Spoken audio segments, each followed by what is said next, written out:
The greatest audiobook of all time. It was in the late 80s that I won the school record for the most audiobooks consumed. There wasn't a ton of competition, as most people used their Sony Walkmans to listen to music. Audiobooks, or books on tape, had only begun taking off. I remember the days of hunching over in the attic, copying the rare short story segments from the radio onto blank tapes. More often, I was borrowing cassettes from my library or buying the classics on rare occasions.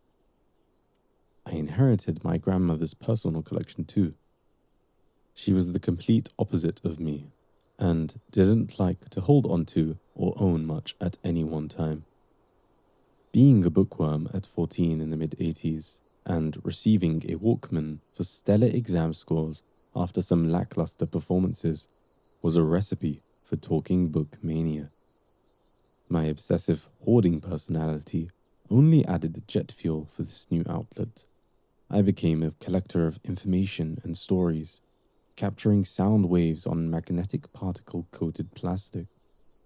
Books, as per the cliché, were portals to other worlds for teenage me. Fiction specifically would sweep me out of reality, which is all I wanted. Getting an award for the most books listened to in 1988 was like marking a red X on an already black sheep. I wasn't the most popular at school to begin with, and my use of my Walkman only added to the bullying. But it didn't really faze me. I'd always been a bit of a social recluse. That never stopped me from enjoying the company of good books and nature.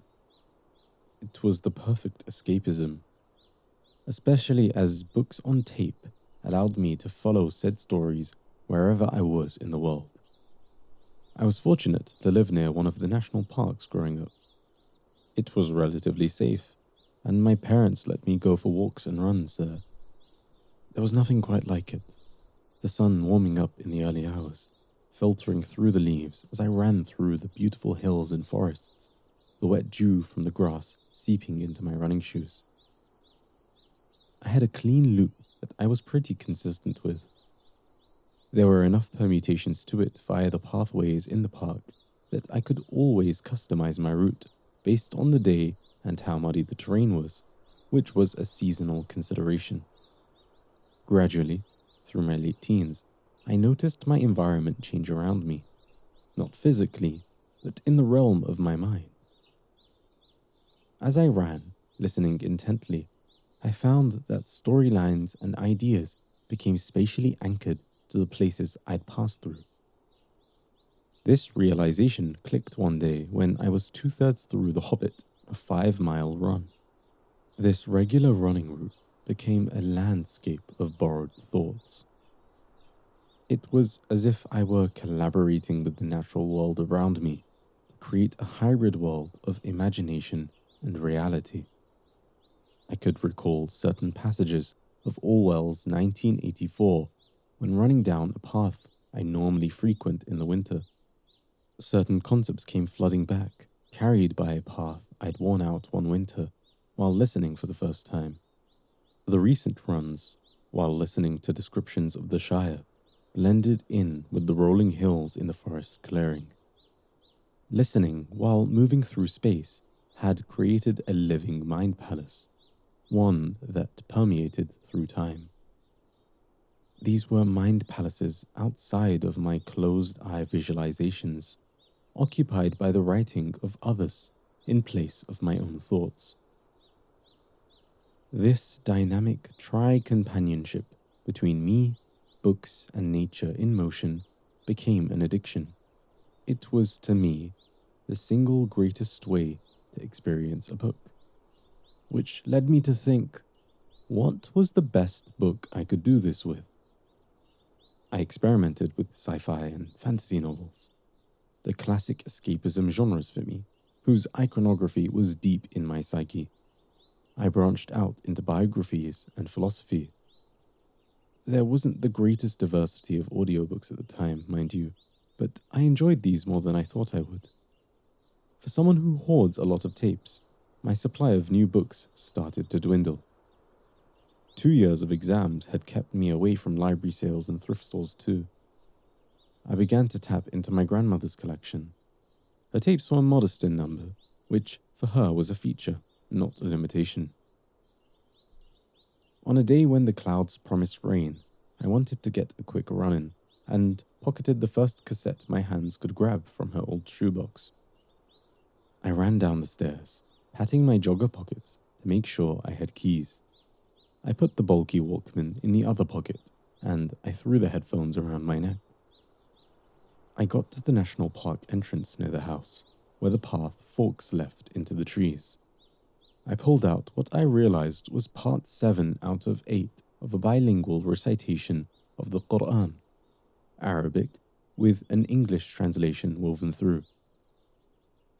I wasn't sure what I'd make of it on a run, but my supply had dried up, and I was curious.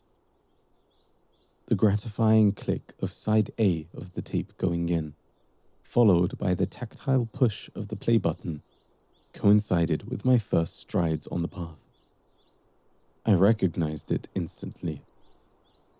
The sound of it had lived in my grandmother's house for as long as I could remember, rising from her small kitchen radio on Sunday afternoons when we'd visit, warm and gentle.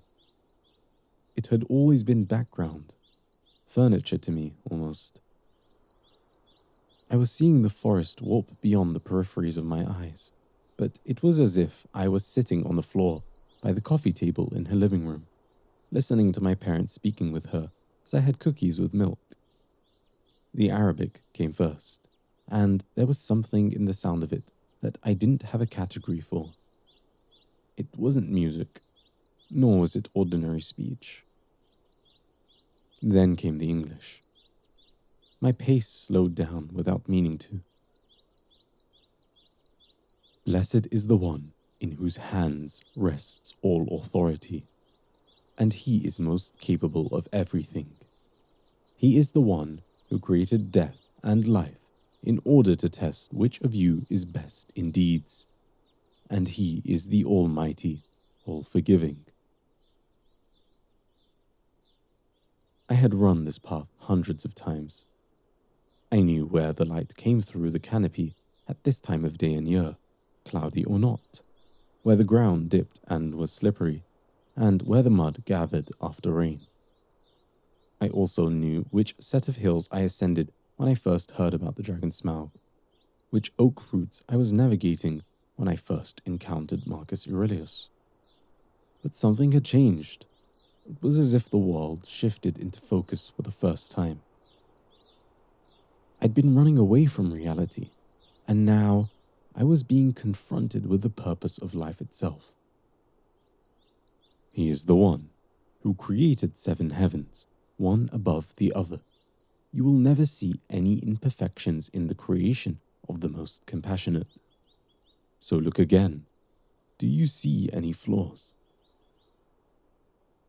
My eyes went from scanning the path to scanning the sky.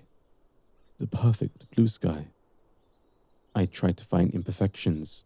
I felt my ego rise to the challenge. Then look again and again. Your sight will return frustrated and weary. I felt small and humbled.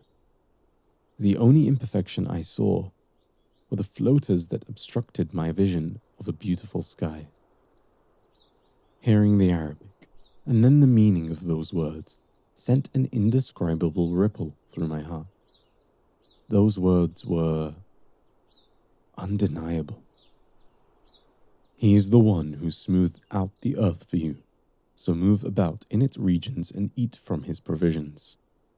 And to him is the resurrection of all.